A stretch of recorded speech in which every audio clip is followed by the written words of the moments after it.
السلام علیکم۔ کیا آپ نے کبھی سوچا ہے وہ کون سا درخت ہے جسے قرآن مجید میں دوزخیوں کے کھانے کے طور پر بیان کیا گیا ہے؟ کیا یہ پھل اس دنیا میں ایگزسٹ کرتا ہے؟ ناظرین، ایک ایسا درخت جو نہ صرف ٹاکسک زہر آلود ہے بلکہ اس کی موجودگی انسان کی برداشت سے باہر ہے۔ یہ کوئی معمولی درخت نہیں ہے جس کی ہم بات کر رہے ہیں، بلکہ یہ جہنم کا وہ دردناک درخت ہے جسے شجرۃ الزقوم کہا جاتا ہے۔ آئیے اس زقوم کے درخت کو قرآن و حدیث کی روشنی میں اس کو جاننے کی کوشش کرتے ہیں، جو صرف گنہگاروں کے لیے تیار کیا گیا ہے۔ اللہ تعالیٰ سورہ دخان کی آیت نمبر 43 سے لے کر 45 میں ارشاد فرماتا ہے کہ بے شک زقوم کا درخت گنہگاروں کا کھانا ہے، اور وہ ایسے ہیں جیسے پگھلا ہوا تانبا جو پیٹ کے اندر کھولتا ہے۔ اور یہ آیات سننے میں تو مختصر لگتی ہیں، لیکن ان میں جہنم کے ایک ایسے عذاب کی تصویر کشی کی گئی ہے جو انسان کی عقل و فہم سے بھی باہر ہے۔ زقوم کی بات کریں تو وہ درخت ہے جو جہنم کی تہ سے نکلے گا، اور اس کے پھل ایسے ہوں گے جیسے شیطان کے سر۔ اور سورہ صافات آیت نمبر 64 سے 66 میں فرمایا گیا ہے کہ بے شک وہ ایک درخت ہے جو جہنم کی جڑ سے نکلتا ہے، اور اس کے پھل شیطانوں کے سروں جیسے ہیں، اور دوزخی اس میں سے کھائیں گے اور اپنے پیٹ بھی بھریں گے۔ سوچئے، ایک درخت جو جہنم کی جڑ سے نکلتا ہے، جس کا پھل نہ صرف بدصورت بلکہ ناقابل برداشت ہے، وہ دوزخی جو اپنی زندگی میں اللہ کی نافرمانی کرتے رہے، انہیں یہی زقوم بطور کھانا دیا جائے گا۔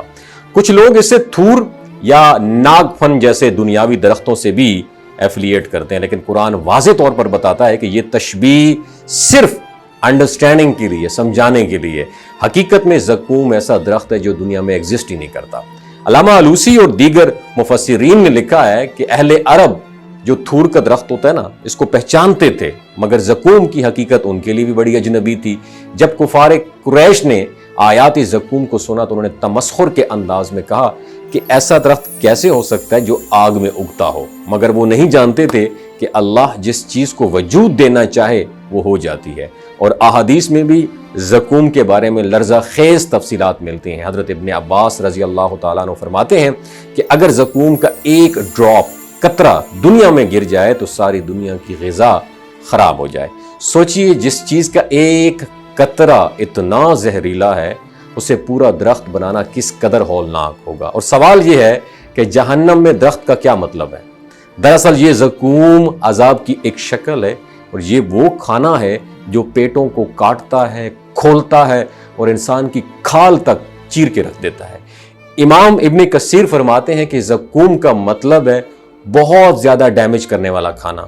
یہ دوزخیوں کے لیے نہ صرف سزا ہے بلکہ ان کے اعمال کا نتیجہ بھی ہے، اور یہ درخت ان کے لیے اس طرح ہے جیسے دنیا میں ان کی لذتیں تھیں، وقتی فریب دہ لذتیں، اور انجام کار تباہ کن ہوگا۔ اور حضرت حسن بصری رحمۃ اللہ علیہ فرماتے ہیں کہ زقوم کی ایک خاصیت یہ ہے کہ جب وہ پیٹ میں جاتا ہے تو پیاس میں اضافہ کر دیتا ہے، اور اس پیاس کو بجھانے کے لیے انہیں کھولتے ہوئے پانی سے بھرا ہوا پیالہ دیا جائے گا جو ان کے چہروں کی کھال تک جھلسا دیتا ہے۔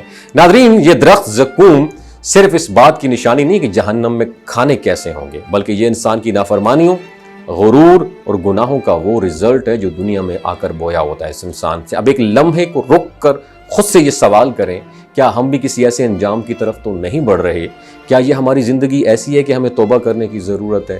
ہمیں چاہیے ہم اس دنیا کی فانی لذتوں میں کھو کر آخرت کے ان عذابوں کو نہ بھولیں جن کا وعدہ قرآن میں کیا گیا ہے۔ توبہ کریں، رجوع کریں، اور اللہ کے حضور جھک جائیں تاکہ وہ ہمیں اس درخت زقوم سے محفوظ رکھے، جو کہ نہ صرف گناہوں کی یاد دہانی ہے بلکہ اس کا دردناک انجام بھی ہے۔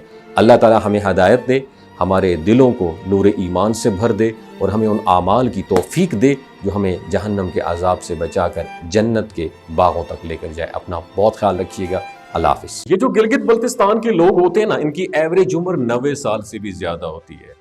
You know why? کیونکہ یہ لوگ شلجیت استعمال کرتے ہیں۔ شلجیت کے اندر 85 منرلز ہوتے ہیں۔ اگر آپ چیزوں کو جلدی بھول جاتے ہیں، مردانہ کمزوری محسوس کرتے ہیں، اولاد جیسی نعمت سے محروم ہیں، اور آپ سپرم کاؤنٹ آپ کے کم ہیں، ٹیسٹوسٹیرون ہارمون امبیلنس ہے، آپ سدا بہار جوان نظر آنا چاہتے ہیں، خون کی کمی کو دور کرنا چاہتے ہیں، ہڈیوں جوڑوں کے دردوں سے نجات حاصل کرنا چاہتے ہیں، موٹاپا کم کرنا چاہتے ہیں، تو ڈاکٹر اسد محمود کی پیور اینڈ نیچرل شلجیت ضرور استعمال کریں۔ ایک بات آپ نے دماغ کی کھڑکیوں کو کھول کے آپ نے سننی ہے، ہمیشہ آرگینک اور قدرتی چیزوں کا استعمال کریں، کیمیکل والے فوڈ سپلیمنٹ خدا رہا استعمال نہیں کرنے۔ اگر آپ ڈاکٹر اسد محمود کی پیور اینڈ نیچرل شلجیت کو آرڈر کرنا چاہتے ہیں، نیچے دیے گئے نمبر پر واٹس ایپ کریں۔ 3 باتوں کا خیال رکھنا ہے: ہائی بلڈ پریشر میں مبتلا افراد، خواتین جو پریگننٹ ہیں، اور 15 سے 20 سال کی جو نوجوان نسل ہے جو غیر شادی شدہ ہیں، اپنے سیکشول پاور کو بوسٹ کرنے کے لیے استعمال کرنا چاہتے ہیں تو ڈاکٹر کے ایڈوائس کے بغیر استعمال نہ کریں۔ باقی سارے لوگ بے دھڑک گرمی اور سردیوں میں استعمال کر سکتے ہیں۔ اپنا بہت خیال رکھیے گا۔ اللہ حافظ۔